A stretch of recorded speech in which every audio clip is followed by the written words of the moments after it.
के बैनर तले पूरे भारत देश के कोने कोने से आए हुए तमाम मेरे आदिवासी युवा, बड़े बुजुर्ग, समाज के प्रमुख वक्तागण, समस्त जनप्रतिनिधि, मेरे युवा साथियों, मेरी माताओं, सबसे पहले मैं पूरी मेरी बागीदोरा विधानसभा की जनता की तरफ से बहुत बहुत धन्यवाद जोहार अर्पित करता हूं। साथियों, टीम पास नहीं कर, आज जो आदिवासी एकता परिषद का यहाँ पर जो पूरे भारत देश से आदिवासियों का सम्मेलन हो रहा है, यह कोई नई बात नहीं है। प्रतिवर्ष 13, 14, 15 को हम पूरे भारत देश के आदिवासी एक जाजम और एक मंच पर आते हैं। हम सब तमाम साथी पूरे देश के आदिवासी एकता परिषद के इस कार्यक्रम में एक जाजम पर तो आते हैं, लेकिन जब जिस क्षेत्र के अंदर, पूरे देश के अंदर जहां जहां आदिवासी आते हैं, जहां आदिवासी इलाका है, उस इलाके के अंदर जब हमारे क्षेत्र के हक अधिकार की बात आती है तो हम अपने अपने झंडे उठा करके फिर से बिखर जाते हैं। इस मौके पर मैं आपसे कहना चाहता हूं कि हमारे दक्षिणी राजस्थान के अंदर आदिवासी परिवार के बैनर तले, आदिवासी परिवार के जन जागरण के माध्यम से इस देश के अंदर जो जन जागरण हुआ है, और राजस्थान के असेंबली के अंदर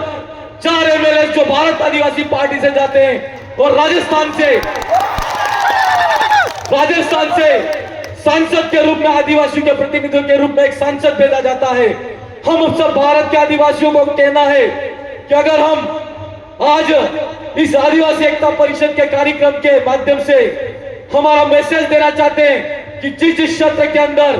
जहां राज्य के अंदर आदिवासी रहते हैं, हम सुनते आ रहे हैं अभी कुछ समय पहले से कि हमारे क्षेत्र के जहां से एमएलए जाते हैं, एमपी आते हैं, उस क्षेत्र के अंदर की जो समस्याएं हैं वो विधानसभा के अंदर नहीं जाती है, संसद के अंदर नहीं जाती है। ये समस्याएं क्यों आ रही है, इस बात पर सोचना होगा हम सबको। यह समस्या इसमें आ रही है कि आज तक हमारे 78 साल के इसका भारत देश के अंदर हम लोगों ने जिन लोगों को वोट दिया, लेकिन उन लोगों को वोट तो हम लोगों ने दिया, वो लोग हमारे थे, लेकिन उनका रिमोट किसी और के हाथ में था, हमारी समाज की जागरण के हाथ में नहीं था। मैं आप सबसे पूछना चाहता हूं कि अगर जिस क्षेत्र से इस देश की लोकतांत्रिक व्यवस्था ने हम सबको हमारे प्रतिनिधित्व, हमारे हक अधिकार के लिए अगर किसी एमएलए को या एमपी को चुनने का मौका दिया है, तो क्या वो एमएलए एमपी पार्टी के प्रति उत्तरदायी होना चाहिए, क्या उस क्षेत्र के प्रति उत्तरदायी होना चाहिए, क्षेत्र के प्रति उत्तरदायी होना चाहिए। यह व्यवस्था हमारे बाप दादू की व्यवस्था है, जिसको हम गांव गणराज्य की व्यवस्था कहते हैं, पटेल मुखी की व्यवस्था कहते हैं, गांव और समाज के अंदर हम जाजम की व्यवस्था जिसको कहते हैं। हम आप सबसे कहना चाहते हैं कि जो हमारे बाप दादू की व्यवस्था थी, उस व्यवस्था को फिर से खड़ी करो, और उस व्यवस्था को हम लोगों को मानना होगा, और उस व्यवस्था से निकला हुआ आदमी निश्चित तौर पर हमको भरोसा है, अगर इस देश के अंदर स्टैच्यू ऑफ यूनिटी जैसा कोई बनेगा और हजारों आदिवासियों का विस्थापन होगा, अगर कोई आदिवासियों के मुंह पर पेशाब करेगा और निश्चित तौर पर वो आदिवासियों के लिए बोलेगा, और हमको भरोसा है कि मणिशंखपुर के अंदर जिस तरह आदिवासी बेटियों को नंगा घुमाया जाता है और वहां के एमएलए एमपी वहां पर अपना मुंह चुप करके बैठे रहते हैं। हम आपसे कहना चाहते हैं कि आज 78 साल हो गए इस देश के अंदर आदिवासियों को हमारा कितने हक अधिकार के लिए उन लोगों ने बोला। आज आदिवासियों को शिक्षा अच्छी नहीं मिल रही है, ये कहा जाता है। हम पूछना चाहते हैं सरकारों से कि आज तक जो शिक्षा आदिवासियों को मिलनी चाहिए थी वो शिक्षा नहीं मिली, चिकित्सा के अंदर जो सुविधाएं मिलनी चाहिए थी वो नहीं मिली। आदिवासियों का जो शेड्यूल डिस्ट्रिक्ट एक्ट है, उस एक्ट के अंदर 1874 का जो हमारा संवैधानिक अधिकार है, जल जमीन का आदिवासियों का अधिकार होना चाहिए था, वो अधिकार आज तक नहीं मिला। हम सरकार से भी हमको पूछना चाहिए, और हम आपसे कहना चाहते हैं कि आज तक 78 साल के अंदर आपने जिन एमएलए एमपी को बनाया है उनसे सवाल खड़ा करो और उनको पूछो कि विधानसभा के अंदर आप गए तो हमारे लिए क्यों नहीं बोले, एमपी बन के भारत की संसद के अंदर गए तो हमारे लिए क्यों नहीं बोले। पूछना पड़ेगा, नहीं पूछना पड़ेगा,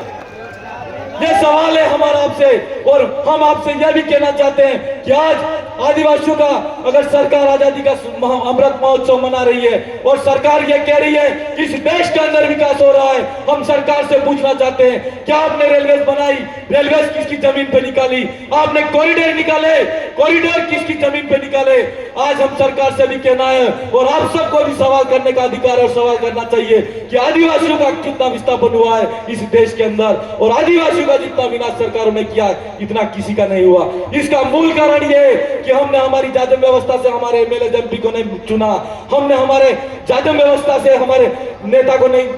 कभी जाजम पर बिठाया, नहीं तो निश्चित तौर पर हमारे एमएलए होते अगर हमारी जाजम से जाते तो हमारी बात करते। हमारा आपसे कहना है कि आज ये लड़ाई फिर से खड़ी करने की जरूरत है। उन्होंने आदिवासी परिवार के आदिवासी एकता परिषद के तमाम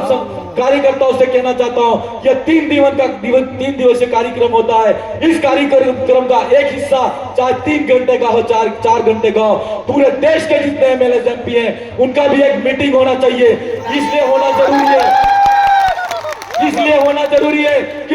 आप सब ने अपनी असेंबली में जितने लोग आप पे विश्वास करके विधानसभा के अंदर भेजा, विश्वास करके आपको संसद के अंदर भेजा, आपने क्या क्या उनके लिए किया यह पूछना पड़ेगा। और इसके लिए आदिवासी एकता परिषद के तमाम मैं कार्यकर्ता और टीम को कहना चाहता हूं कि मुझे चिट्ठी आ गई है, लेकिन निश्चित तौर पर मुझे भरोसा है कि आप जिस तरह से दक्षिणी राजस्थान के अंदर एक स्वतंत्र आवाज के रूप में स्वतंत्र रूप से हम लोगों ने हमारे वहां पर कारवा खड़ा किया है, निश्चित तौर पर आगे भरोसा है ये कारवा पूरे देश के अंदर बढ़ेगा। और इस मौके पर एक और बात भी कहना चाहते हैं कि जो दक्षिणी राजस्थान के अंदर हमारे मानगढ़ की पहाड़ी पर संप सभा के माध्यम से गोविंद गुरु के नेतृत्व में आदिवासी